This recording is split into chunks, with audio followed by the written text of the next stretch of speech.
नमस्कार, बहुत स्वागत है आपका। आप देख रहे हैं खरा सच और मैं हूँ आपके साथ राधिका चौधरी। आज की सच्चाई उस बीमारी की है जो कोरोना के बाद लोगों के दिलों में दहशत बनकर खड़ी है। एक तरफ कोरोना तो दूसरी तरफ म्यूकोरमाइकोसिस यानी कि ब्लैक फंगस के नाम से भी इसे जाना जाता है।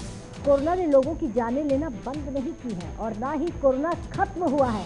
इस बीच ब्लैक फंगस ने भी लोगों की जिंदगियां तबाह करना शुरू कर दी है।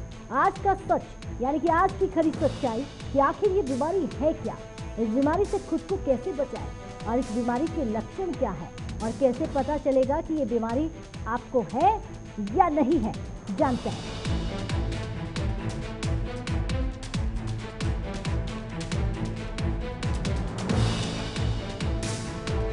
सबसे पहले आपको बताते हैं कि आखिर ब्लैक फंगस है क्या, क्योंकि ये बीमारी आज तक या यूं कहें आप तक पहुंची है या नहीं, आपको कैसे पता चलेगा।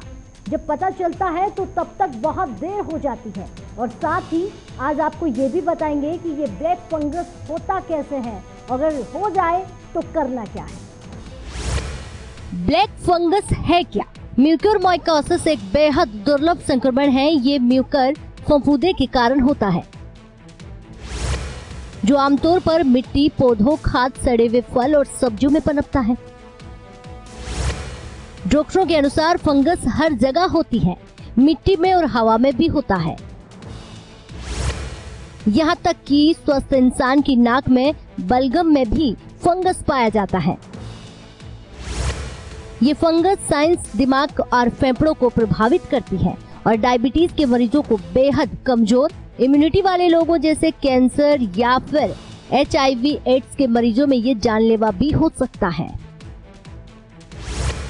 म्यूकोरमाइकोसिस में मृत्यु दर 50% तक हो सकती है। डॉक्टरों का कहना है कि कोविड-19 के गंभीर मरीजों को बचाने के लिए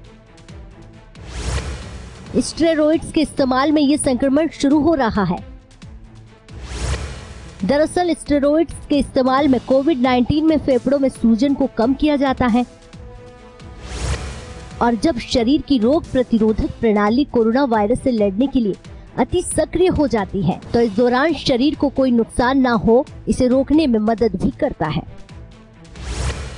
लेकिन ये इम्यूनिटी कम करते हैं और डायबिटीज या बिना डायबिटीज वाले मरीजों में शुगर का इस्तेमाल बढ़ा देता है। माना जा रहा है कि ऐसे में इम्यूनिटी कमजोर पड़ने के कारण म्यूकोरमाइकोसिस संक्रमण हो रहा है।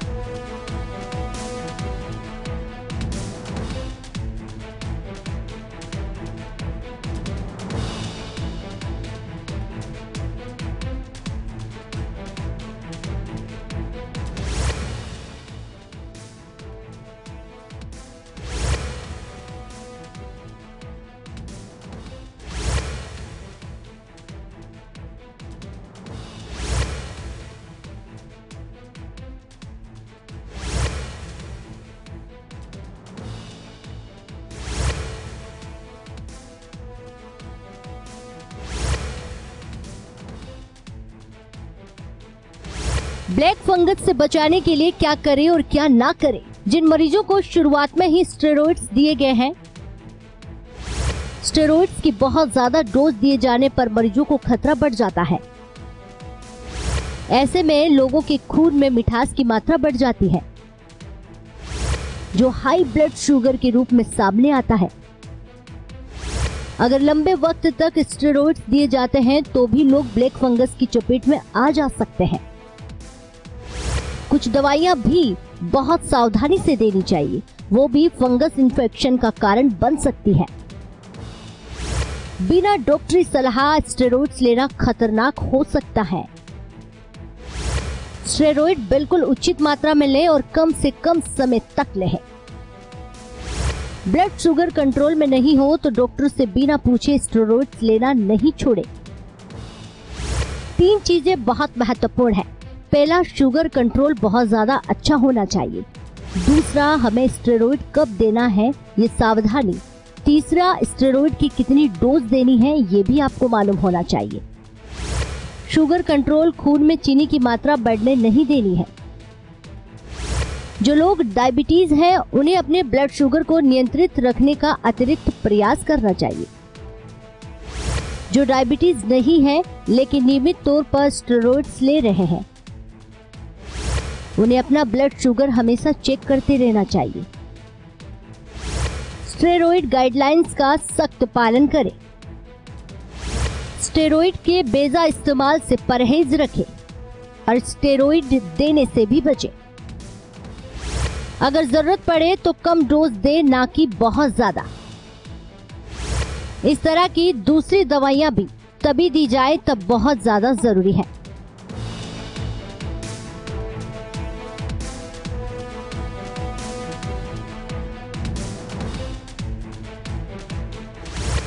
कैसे समझें कि ब्लैक फंगस ने अटैक कर दिया है? अगर आपको नाक में दिक्कत महसूस हो रहा हो, अगर आपको सिरदर्द हो रहा हो, चेहरे के एक हिस्से में दर्द महसूस हो या वो सूज जाए, चेहरा सुन पड़ रहा हो, चेहरे का रंग बदल रहा हो, पलकों में सूजन आने लगे, दांत हिलने लगे, ब्लैक फंगस ने फेफड़ों पर आक्रमण कर दिया है तो ये लक्षण जरूर दिखेंगे। बुखार, सांस लेने में दिक्कत, कफ, खशार में खून आना, सीने में दर्द होना, धुंधला दिखाई पड़ना। ये लक्षण दिखे तो तुरंत डॉक्टरों से संपर्क करें। दवाइयों से भी इसका इलाज हो जाता है, कुछ मौकों पर सर्जरी भी करनी पड़ती है। कितना खतरनाक है ब्लैक फंगस? क्या है इसका इलाज? डॉक्टरों का कहना है कि ये नाक या मुंह के जरिए शरीर में प्रवेश करता है। दूसरे चरण में ये आंख को प्रभावित भी करता है और तीसरे चरण में ये दिमाग पर अटैक करता है। 4-6 हफ्ते तक दवाइयां लेनी पड़ती हैं और गंभीर मामलों में 3-3 महीनों तक इलाज चलता है। क्या आप जानते हैं ब्लैक फंगस शरीर पर किस तरह से हमला करता है? शायद नहीं, तो ये जानकारी आपके लिए बेहद काम आने वाली है। लोगों के दिमाग पर कई सवाल हैं कि क्या कोरोना की तरह ही ब्लैक फंगस फैलता है? क्या कोरोना की तरह ही ब्लैक फंगस बीमारी है? क्या हवा में भी ब्लैक फंगस होता है? चलिए जानते हैं आखिर कैसे फैलता है ब्लैक फंगस। दिल्ली के सर गंगाराम अस्पताल में म्यूकोरमाइकोसिस बीमारी का सबसे पहला मामला दर्ज किया गया था। उसके बाद से लोगों के बीच इस बीमारी का डर लगातार बनता गया और अब धीरे धीरे ये बीमारी कोरोना के बीच अपना पैर पसारते हुए नजर आ रही है। डॉक्टरों का कहना है कि ये बीमारी छुआछूत से नहीं फैलती है, लेकिन ये फंगस हवा में रहता है। आपकी नाक से होते हुए बलगम से मिलकर आपकी नाक की चमड़ी में चला जाता है। इसके बाद से ये बीमारी बहुत तेजी से फैलती हुई सब कुछ खराब करते हुए दिमाग तक चली जाती है। इसमें मृत्यु दर भी 50% तक है। इसके बावजूद डॉक्टरों का मानना है कि इस बीमारी से डरने की जरूरत नहीं है। हमें समझने की जरूरत है, जागरूक होने की जरूरत है और समझदारी से काम लेने की जरूरत है। कोई नई बीमारी नहीं है, ये बीमारी पहले भी हमारे बीच मौजूद थी। इस बीमारी को समझने की जरूरत है। अनियंत्रित डायबिटीज वाले लोगों को खतरा है। इसके साथ ही ट्रांसप्लांट वाले और आईसीयू में भर्ती मरीजों को भी खतरा है, क्योंकि उनकी रोग प्रतिरोधक क्षमता पहले से कम होती है। जब बात ब्लैक फंगस की कर रहे हैं तो भला कोरोना को कैसे भूल सकते हैं, क्योंकि देश भर में कोरोना अभी भी लगातार अपना करतब दिखा रहा है। धीरे धीरे संक्रमितों के आंकड़े भले ही कम हो गए हो, लेकिन देश कोरोना से उबरा नहीं है और अभी भी कोरोना से जूझ रहा है। इस बीच कहें तो ब्लैक फंगस ने अपना असर दिखाना शुरू कर दिया था और अब लोगों को समझ में आ रहा है कि ये कोरोना है या नहीं, ब्लैक फंगस है या नहीं। अब सवाल ये भी है कि क्या ब्लैक फंगस का कोविड से कोई कनेक्शन है? क्या कोरोना वाले लोगों को ही ब्लैक फंगस होता है? क्योंकि लोगों के दिमाग में ये सवाल घर कर गया है कि हमें कोरोना नहीं हुआ है तो हमें ब्लैक फंगस नहीं होगा, या हमें कोरोना हुआ है तो हमें ब्लैक फंगस होगा। इसको लेकर जानिए। इस फंगस से संक्रमित होने वाले लोगों में कई लोग कोरोना की जंग लड़कर भी आए हैं। डॉक्टरों का यहाँ तक कहना है कि हमारे पास ब्लैक फंगस से जो मरीज आ रहे हैं उनमें ज्यादातर पहले से डायबिटीज के मरीज हैं, कुछ स्टेरॉइड्स ले रहे हैं, लेकिन ज्यादातर कोविड से ठीक होने के बाद आ रहे हैं। 3 महीने हमारे पास कोविड संक्रमित रहते हुए आए ज्यादातर मरीज हमारे पास जो आ रहे हैं वो कहते हैं कि उन्हें आंख से दिख नहीं रहा है, कोई कहता है कि आंखों से धुंधला दिखाई दे रहा है। फंगस की वजह से आंखों में सूजन आ रही है, जिसके 1-2 दिन में ही आंखों की रोशनी काफी कम हो जाती है। ज्यादातर मरीज तो अपनी आंखों की रोशनी खो चुके हैं। इसके साथ ही डॉक्टरों ने बताया कि कोविड से रिकवर हुए स्टेरॉइड लेते हैं और डायबिटीज है, उन्हें सिर में दर्द होने पर डॉक्टरी मदद लेनी चाहिए ताकि डॉक्टरों के इलाज से ज्यादा इस बीमारी का इलाज किया जा सके।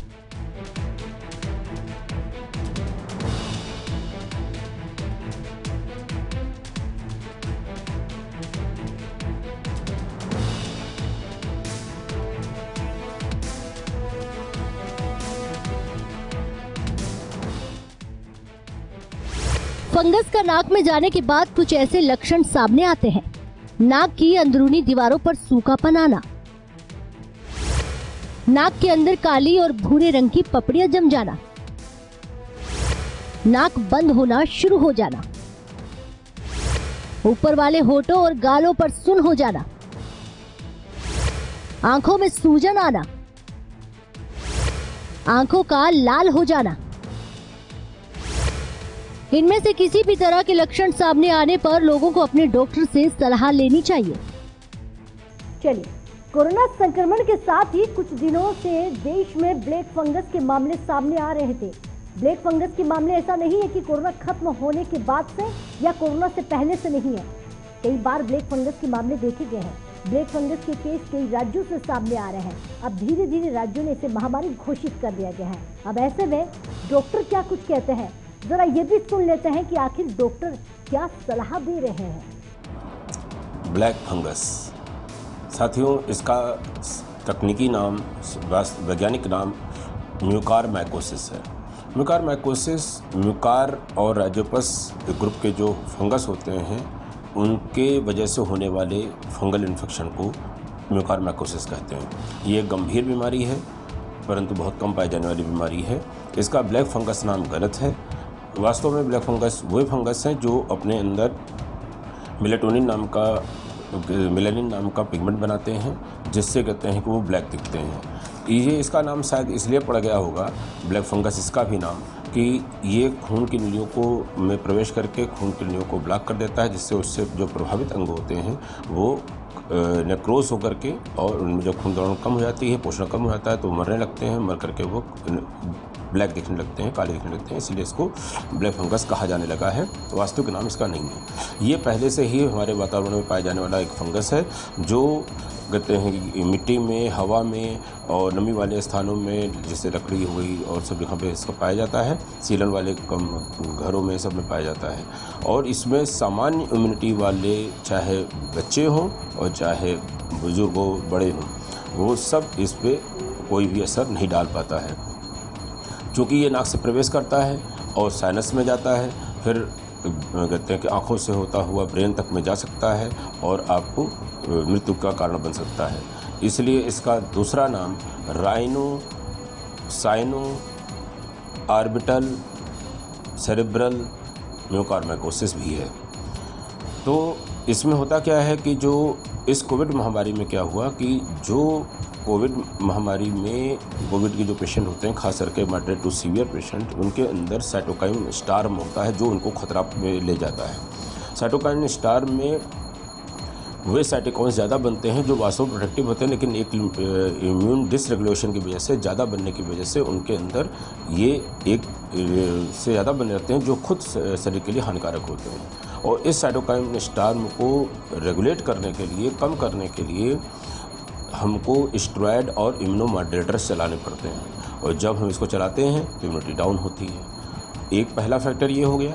दूसरा, पहले से अगर हमारी इम्यूनिटी कम है, जैसे डायबिटीज़, अनकंट्रोल डायबिटीज़, खास करके कैंसर के पेशेंट, गुर्दे के पेशेंट्स या इम्यूनोसप्रेसिव्स जैसे मेथोट्रेक्सेट इत्यादि लेते हुए पेशेंट्स, अन्य पेशेंट, अगर इस तरह के पेशेंट जिनमें पहले से इम्यूनिटी कम है, जिसमें कहते हैं कि कोविड हो गया और सीरम फेरेटिन, IL-6 ये सब बढ़े हुए हैं, तो इनमें जो है ये होने की संभावना बढ़ जाती है। खास करके भर्ती मरीजों में जिनमें ऑक्सीजन चल रही हो ह्यूमिडिफायर के साथ, बाईपैप मशीनें लगी हुई हों, लंबे समय तक ICU में पड़े हों, इन सब में ये इन्फेक्शन होने की संभावना बढ़ जाती है। जो कि डायबिटिक कैपिटल है हमारा हिंदुस्तान, पहले से ही हम कहते हैं, और बहुत से लोग कहते हैं कि डायबिटीज़ का इलाज कर रहे होते हैं लेकिन कंट्रोल नहीं जानते हैं, कंट्रोल नहीं करते हैं, तो वो सब इसमें जो है, या प्री डायबिटिक होते हैं, ये सब इसमें जो है संभावना इनमें होती है कि कोई म्यूकरमाइकोसिस हो जाए।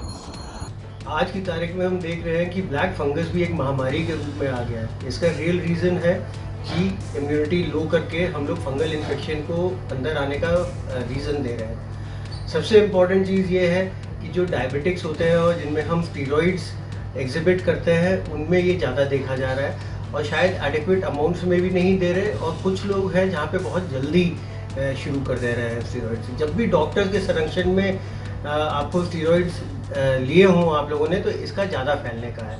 दूसरी एक परेशानी और हो रही है कि अभी यही महामारी बच्चों में भी आ रही है। अब बच्चों को हमें ब्लैक फंगस से तो नहीं बचा सकते, पर हम कोविड से बचा लेंगे तो उनको ना स्टीरॉइड्स देने की ज़रूरत पड़ेगी, ना कुछ और दवाइयाँ देने की ज़रूरत पड़ेगी। जिसका तरीका ये है कि एक तो मास्किंग करें, अभी कुछ समय तक स्कूल और ऑफिसेज बंद रखें हम, और पेरेंट्स को वैक्सीनेट करें, और जितनी जल्दी मौका मिले उतनी जल्दी हम लोग बच्चों को वैक्सीनेट कराएं। नमस्कार। ब्लैक फंगस म्यूकोरमाइकोसिस और इसके जो कोरिलेशन केसेस जब देखने को ज़्यादा मिल रहे हैं कोविड-19 में, जहां एक तरफ हम हेल्थ केयर वर्कर्स, डॉक्टर्स के लिए कोविड-19 से निपटना भी एक चुनौतीपूर्ण साबित हो रहा है। ब्लैक फंगस एक अपॉर्चुनिस्टिक इन्फेक्शन फंगस जो हमेशा डिजीज ऑफ द डिजीज कहा जाता है, तो म्यूकोरमाइकोसिस के लक्षण कोविड-19 के केसेस में ज़्यादातर देखने को मिल रहे हैं। इसकी दो वजह हो सकती है, पेशेंट की ऑलरेडी इम्यूनिटी को सप्रेस होना, और दूसरा अगर पेशेंट में किसी तरह की medically compromised conditions, uncontrolled diabetes या किसी तरह की ऐसी इम्यूनो कॉम्प्रोमाइज्ड स्टेटस जिसमें एक अपॉर्चुनिस्टिक इन्फेक्शन को जगह मिल जाती है पनपने के लिए। कुछ इसके साइन और सिम्टम्स बहुत महत्वपूर्ण होते हैं। ब्लैकिश डिस्कलरेशन, ग्रोथ, उसके साथ साथ कई बार फेस पे एक तरफ नमनेस आना, दांतों का हिलना, नाक में किसी तरह की एक घाव का हो जाना, डिस्चार्ज होना, और इनफैक्ट कई बार ओरल कैविटी, तालू पे किसी भी तरह का अल्सर, सोर दिखना। म्यूकोरमाइकोसिस में सबसे महत्वपूर्ण बात यह है कि इसका अर्ली डिटेक्शन होना बहुत ज़रूरी है।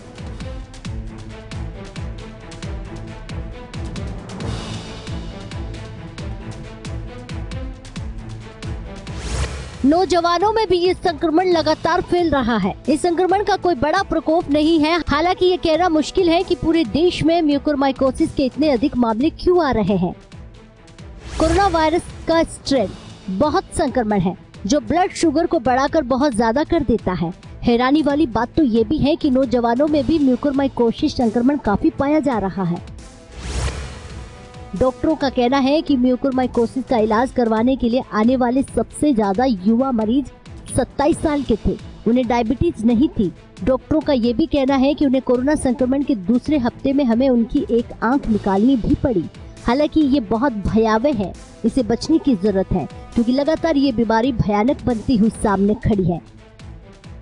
जिस तरह से कोरोना महामारी लोगों में एक दूसरे में फैल रही है, ये हम सब जानते हैं कि कोरोना बीमारी एक से दूसरे तक पहुंच जाती है, इसलिए हमें खुद का बचाव करना पड़ता है। जैसे ही ब्लैक फंगस ने अपना कहर दिखाना शुरू किया था, तो लोगों के दिमाग में ये सवाल भी बार बार उठने लग रहा है और उठ रहा है कि क्या कोरोना की तरह ही एक दूसरे में ये बीमारी फैल रही है?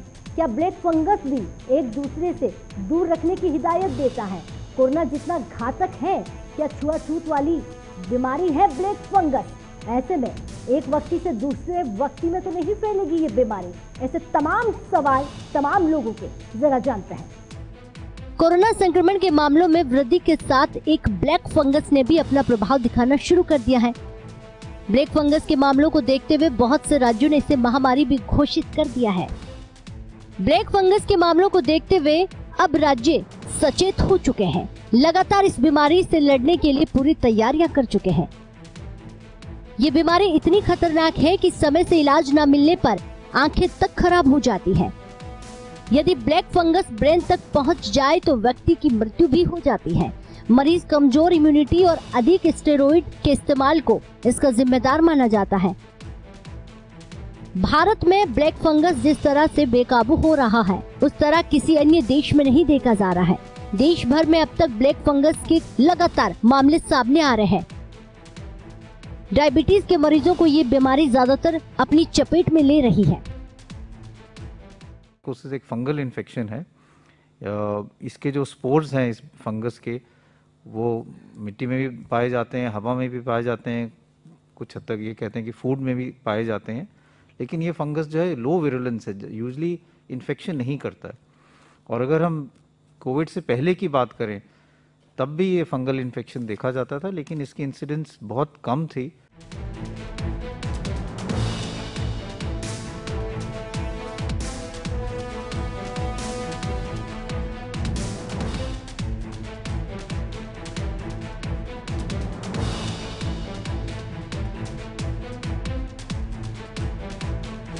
ब्लैक फंगस नहीं है छूत की बीमारी। एम्स के डायरेक्टर डॉक्टर रणदीप गुलेरिया का कहना है कि ब्लैक फंगस छूत की बीमारी नहीं है। ये रोग एक व्यक्ति से दूसरे व्यक्ति में नहीं फैलता है। अगर डायबिटीज है तो स्टेरॉइड ली है तो ऐसे में 95% केसेस पाए जाता है। इसीलिए ब्लड शुगर के मरीजों को साफ सफाई का ज्यादा ध्यान रखना चाहिए। ब्लैक फंगस का खतरा। मधुमेह के मरीजों में ब्लैक फंगस और व्हाइट फंगस का खतरा अधिक है। ब्लैक फंगस कोई संक्रमण रोग नहीं है, लेकिन व्हाइट फंगस की तुलना में बेहद खतरनाक भी है। जिन व्यक्तियों को इम्यूनिटी कमजोर होती है और इस बीमारी का ज्यादा खतरा है। मस्तिष्क और फेफड़ों में संक्रमण होने पर मरीजों की मौत भी हो रही है। विशेष ध्यान रखने की भी जरूरत है। ब्लैक फंगस को अपने शरीर में कैसे डिटेक्ट करें? डॉक्टर रणदीप गुलेरिया ने बताया कि जिनको भी शुगर की बीमारी है वो लगातार अपनी शुगर को कंट्रोल करते रहे। अगर आप कोविड पॉजिटिव है तो डॉक्टरों की सलाह भी लेते रहे। स्टेरॉइड ले, लेकिन सिर में दर्द जो ठीक नहीं हो रहा है, नाक से खून आना, चेहरे के किसी एक भाग में सूजन आना, धुंधला दिखाई देना, कभी कभी बुखार आना या खांसी हो जाना, साथ में खून का आना भी एक लक्षण है। ब्लैक फंगस से कितना सावधान रहने की जरूरत? रणदीप गुलेरिया ने बताया कि अगर समय पर ब्लैक फंगस के मरीजों को उपचार नहीं मिले, इसे शरीर में ज्यादा फैलने का मौका मिल जाए तो कोरोना वायरस संक्रमण के मुकाबले इसकी मृत्यु दर ज्यादा है। दूसरी कोरोना लहर में डर के कारण लोगों ने ज्यादा स्टेरॉइड ली है। यही वजह है कि देश में ब्लैक फंगस के मामले बढ़ रहे हैं। पहले भी मिले हैं ब्लैक फंगस के मामले। डॉक्टरों का कहना है कि ब्लैक फंगस के मामले बढ़ रहे हैं और मेरा मानना है कि जैसे जैसे कोविड के मामले घटेंगे वैसे ही ब्लैक फंगस के मामले भी घटेंगे। ब्लैक फंगस पहले भी था। अगर हम आंकड़े देखें तो पहली लहर में कुछ केस सामने आए थे, हालांकि केस कम थे। और अगर हम जिक्र आंकड़ों का करें तो 2002-2003 में भी ब्लैक फंगस के मामले सामने आए थे। कम इम्यूनिटी में स्टेरॉइड से है खतरा। डॉक्टर गुलेरिया ने कहा कि कोविड वायरस शरीर में इम्यूनिटी कम करता है, जिससे फंगस इन्फेक्शन के मामले बढ़ते हैं। इसके ऊपर अगर किसी स्टेरॉइड ज्यादा लिया है तो वो डायबिटीज भी है तो उसे ब्लैक फंगस का खतरा ज्यादा रह सकता है। ऐसे में जिनको कोविड के हल्के लक्षण हैं या बिना लक्षण वाले मरीज हैं, उन्हें यही सलाह है कि वो स्टेरॉइड ना ले। क्या है ब्लैक फंगस का ट्रीटमेंट? डॉक्टरों ने बताया कि अगर समय रहते पता चल जाए तो हल्की सर्जरी करके फंगस को निकाला जा सकता है। अगर देर से पता चलता है तो शरीर से ज्यादा अंदर फंगस पहुंच जाए तो बड़ी सर्जरी करने की जरूरत होती है। चलिए, बात ब्लैक फंगस की कर रहे थे, उस सच्चाई की कर रहे थे जो लगातार अब एक नए रूप में आपके सामने है, जिसे समझना, जिसे जानना आपके लिए बहुत, या यूं कहें, जरूरी था। और ये भी समझना कि आखिर कोरोना से नहीं उभरे हैं, इस बीच हमें दो बीमारियों का ख्याल रखना है। ब्लैक फंगस हो या व्हाइट फंगस, येलो फंगस, लेकिन ये फंगस महामारी किस तरह से आपके बीच पहुंची है और क्यों लगातार इस बीमारी से लोगों की जानें जा रही है, वो तमाम बातें हमने आपके सामने रखी है। हर बीमारी यही कहती है, जागरूक हो जाइए, सुरक्षित हो जाइए। तो चलिए, इस सच्चाई में आज इतना ही। इजाजत दीजिए, अगले हफ्ते फिर होंगे किसी एक सच्चाई के साथ। नमस्कार।